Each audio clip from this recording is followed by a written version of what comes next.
All right, back on free agent fever, and the big story is DeMarcus Cousins for how about $5.3 million on a one-year deal going to Golden State to play with Steph, Clay, Draymond, and Kevin Durant.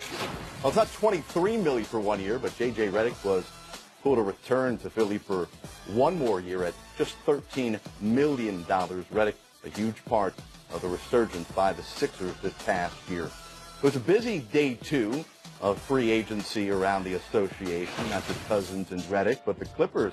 They're bringing back Avery Bradley for a reported 2 years, about $25 million after being dealt from Detroit in the Blake Griffin trade. Bradley missed some significant time due to a sports hernia injury, but he'll play once again for Doc Rivers with the Clippers. Some more deals that got done on day two, including Steph Curry going out west to bolster the Blazers' backcourt and be closer to his brother Steph. Jazz bringing back Eric Favors. We'll have much more free agency talk in a moment. First, let's get to some highlights, basketball highlights. Summer League underway. The Lakers, all the talk. There go that man. Duke. We've talked already. So the Lakers Summer League team, LeBron not playing in this game, but Bradley is the number 2 pick of the draft for the Sacramento Kings. Our first poster of the summer. And he looks terrific. Yeah, I mean, Mel Vaughan, if you're going to try to block that, you got to meet a little further out. Don't use your face. My goodness. Well, Bagley, a little further out, splash. You like the number 2 pick that Sacramento made. I love his talent.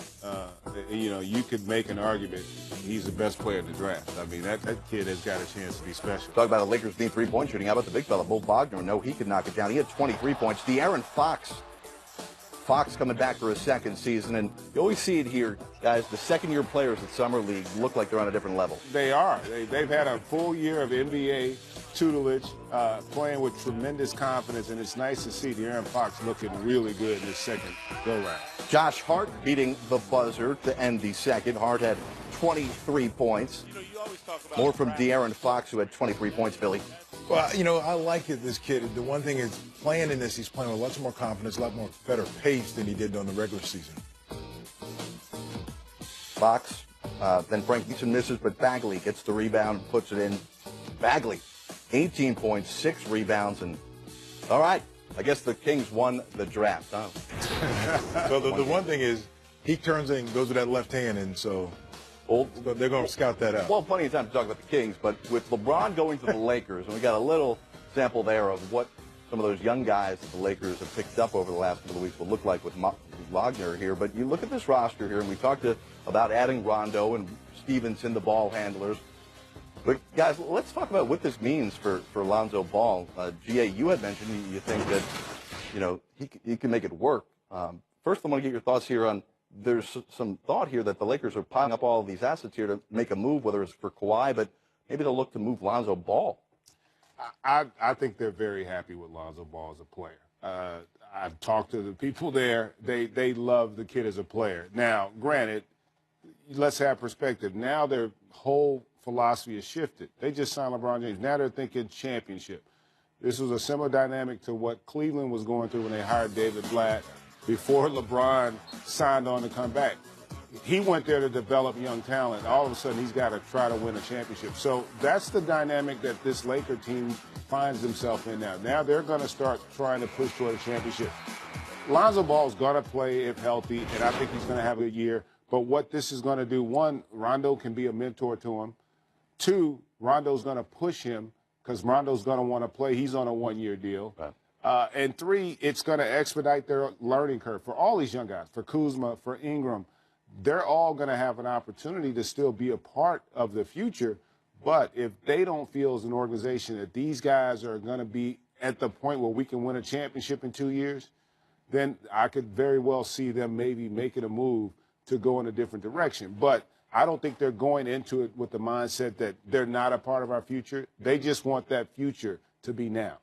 Well, there's a lot of similar pieces, and as we mentioned, not very many outside shooters here. We asked you, Billy, to kind of look at that depth chart and come up with What are the other four guys? Because we're pretty sure LeBron's going to starting, start. right? Yeah, Good chance. There's a good Billy, chance. who do you think as of now, and listen, this roster may not be complete yet, but as of today, who are you starting with LeBron? I like this young athletic team. You put Ball out there, who's going to push it. Ingram can make a shot. Kuzma can make a shot. You go small athletic, put LeBron out there and let McGee start, almost like he did in Golden State.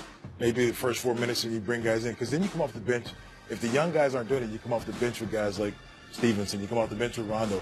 If you start the veterans and they don't have it that night, then you got to go to the young guys, hoping they can step up. I'd rather start the young guys, let them play, and go to the veterans on the bench, because you know what they're going to bring every night. Is this a playoff team? Yes. Yes. I don't think that any team LeBron would be on wouldn't be a playoff. We always play that game, right? If you place LeBron on this team, They'd be a playoff team. can he get into the playoffs? The answer is generally yes. Huh? Yeah. All right, much more coming up on DeMarcus Cousins going to Golden State. How Kevin Durant took less, paving the way for the Warriors to go out and get one of the most versatile big men in all of the NBA. Well, is Joel Embiid just appreciating the greatness of the Warriors? They're able to add a talent like DeMarcus Cousins. Well, when the news broke Monday night on Free Agent Fever here on NBA TV, our resident GM, David Griffin, put into context some polarizing comments made a couple years back by a Warriors owner to the New York Times Magazine. They're going to be maybe the best team in the league without him. Yep. And the reality is they can wait until he's 100% and then unleash that on the rest of the league. They will have had no time to watch. Think about this. If he comes out and plays this first game, let's say March 1st, that makes Boogie Cousins for $5 million and all the tax money they're going to pay on that $5 million. Basically like their buyout acquisition. And you're going to watch that team play for a month and a half. You're not going to have any time to prepare for what it looks like, and then you have to adjust to it. I remember Joe Lacob made a comment once, and everybody bristled, called them light years ahead of the rest of the league. At this point, I think that might have been an understatement of what it was that they were cooking up at the time. It was foreshadowing, and we didn't know it. And now in hindsight, I understand it. They had designs on things nobody had ever thought about doing in the NBA. And what they've done now is they said, what's our Achilles heel? What's the one way people think they can beat us? And this is it. Willing to do things others won't. Anthony Slater covers the Golden State Warriors for The Athletic. This had to be a shocker for you. Anthony, let's start with the fact that, the Warriors have drawn some enemies, some venom over the last couple of years as their greatness has gotten better, adding Kevin Durant. What do you think the hate level or the venom level will be now around the NBA? It's high. Just look at Twitter tonight, right? I mean, and it is a bargain for them. It gives them 5 All-Stars, which is pretty ridiculous. 5 guys in their prime, which I believe I saw a stat. This is the first time team will have 5 All-Stars from the previous season since 1975-76 Celtics. So the gathering of talent is unbelievable, but the hate for the Warriors is it rises a little bit, but I'm not sure it could have risen from the top level. It was already kind of ahead. The planning and the vision that this front office has, not ever being satisfied with what they have in their current stable, but it also took some help from Kevin Durant. Can you break down for us exactly what happened with Durant's contract that helped make this Boogie contract possible? Yeah, so the Warriors are so far in the tax that they didn't know if they were going to use their taxpayer mid-level exception this offseason, which is $5.3 million, because it was going to cost them about $22 million just to use it. And they needed to find a player that was worth it. But the fact that Kevin Durant, instead of taking a 2+1 or his full max, which would have started his salary at $35-ish million per year next year, actually he could only start it at $30 now. That $5 million in savings is really about 21 or so in tax savings, and they can basically shuttle that over to Cousins and not feel that financial hit as much. So again, like he did last year when he gave a bunch of money back to let them, get Iguodala and Livingston, he kind of did it again. This time I don't think it was as purposeful, but it saves the Warriors money, and it's another thing that the rest of the league is kind of not going to be too happy about. Well, winning seems to be the cure-all, right? Guys come here and they conform to what the system is, but you're around this team on a daily basis. How does Cousins, with the reputation he has around the league, and how will others, with him putting up big numbers on the court and guys kind of balancing all out with who scores, who assists, who rebounds, how do you think this all gels together? It's going to be very interesting. And, the thing that people, just because the name of DeMarcus Cousins has kind of throttled people, they a lot of people don't remember he's coming off an Achilles tear. He's probably not going to be ready till December and January. He's a 270-pound dude that has guard-type moves, twitching moves on the perimeter that could be hard to play on a recovering Achilles tendon. So I don't know how good he's going to look, especially early on, knocking off some of that rust.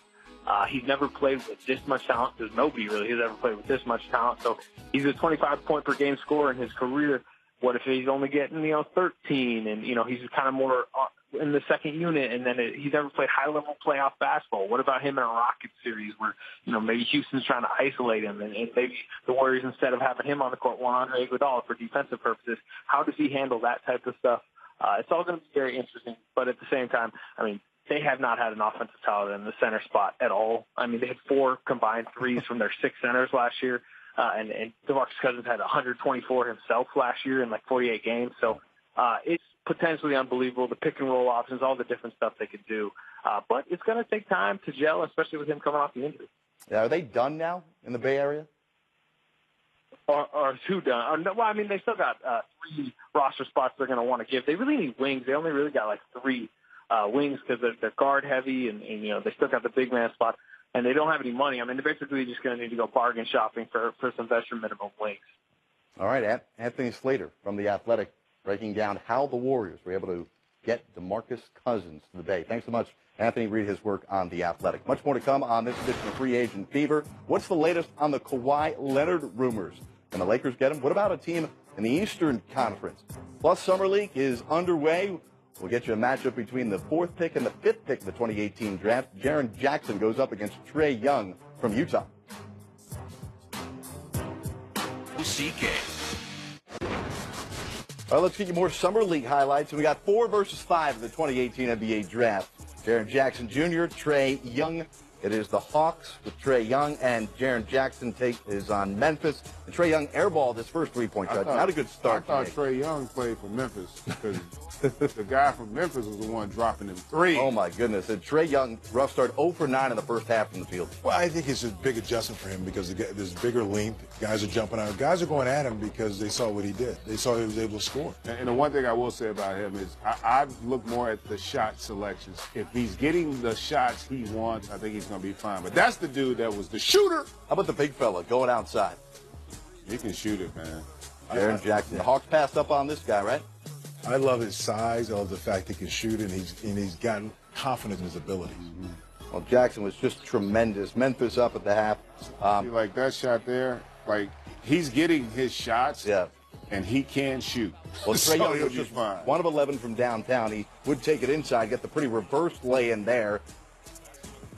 If you can score, you'll figure out a way to score. Right. Trae Young had 16 points, 4 of 20 from the floor, more from Jaren Jackson. He had 8 three-pointers. He was 8 of 13 from downtown, 29 points. Think he was sending a message? Oh, my goodness. Maybe you should have taken me? Yeah. That's ridiculous. Some of those threes. Unbelievable. Take a look at what these 2 rookies did in their very first pro game. Wasn't a regular season NBA game, and Trae Young and Jaren Jackson had to deal with the air up there, the thin air in Utah. But, hey, Jaren Jackson certainly won this battle, but plenty more opportunity for Trae Young. Tell you in a moment where you can see him again in the near future right here on NBA TV. Golden State and Miami, the California Classic. I like that idea. In Sacramento.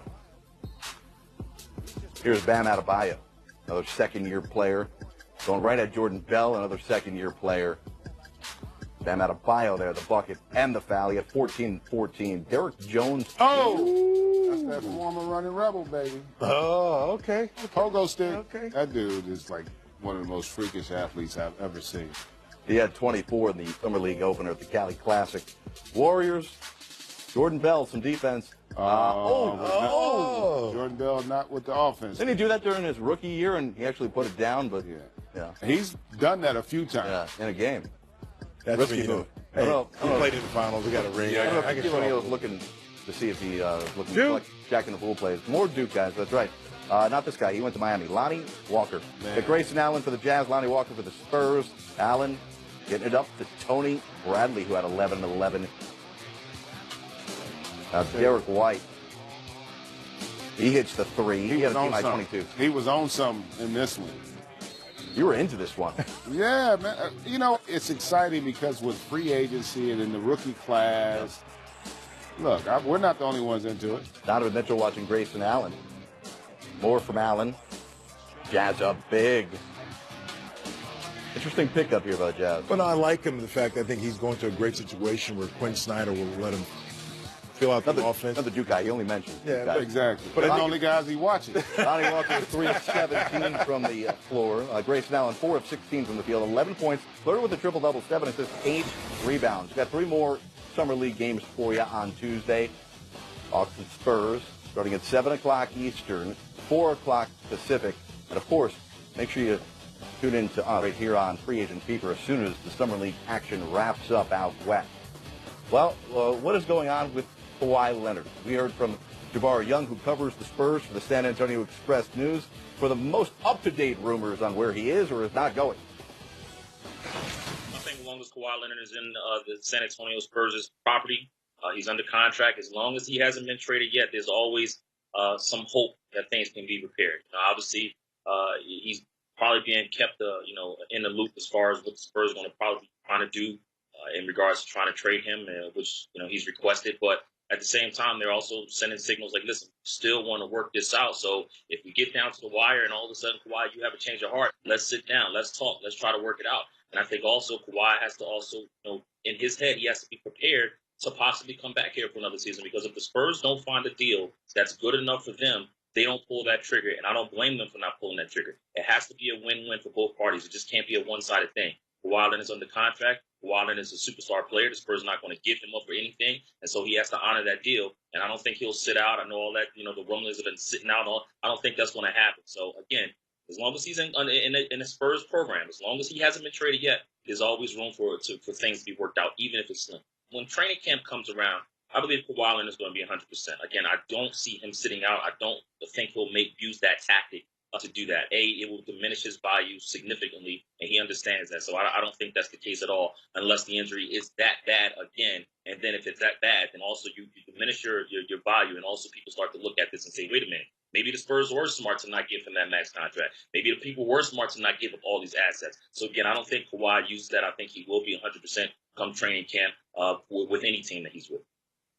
All right, thanks to Jabbar Young again from the San Antonio Express News. Billy King, Greg Anthony. We talked earlier in the show on whether you believe the Lakers should provide that Godfather-type offer to the Spurs in exchange for Kawhi Leonard. But what about teams in the Eastern Conference? Now that LeBron, who has dominated the East for 8 straight years going to the finals, GA, what about Boston? What about Philly? Teams who haven't made big moves. They've had to make some minor moves here in the first couple of days of free agency. Should they be pretty aggressive? I would be. Listen, I think if you're Boston, it's not just about being the favorites to win the East. You want to have a chance to actually win it. Mm-hmm. And as much as you love their young talent, to assume that they're good enough to win it, I think would be a bit of fool's gold. I love Jason Tatum and Jaylen Brown, but they're not at the level of Kawhi Leonard. And I just think if you could make a deal to get Kawhi Leonard, if you're the Celtics or the Sixers, you now get yourself to a point where you could potentially win it all. And that's why I think those two teams should be in that mix. Well, I think the Celtics, I think Danny Ainge believes that they are good enough to compete with Golden State. So he's thinking, getting Gordon Hayward back, getting Kyrie back, that they're going to be okay.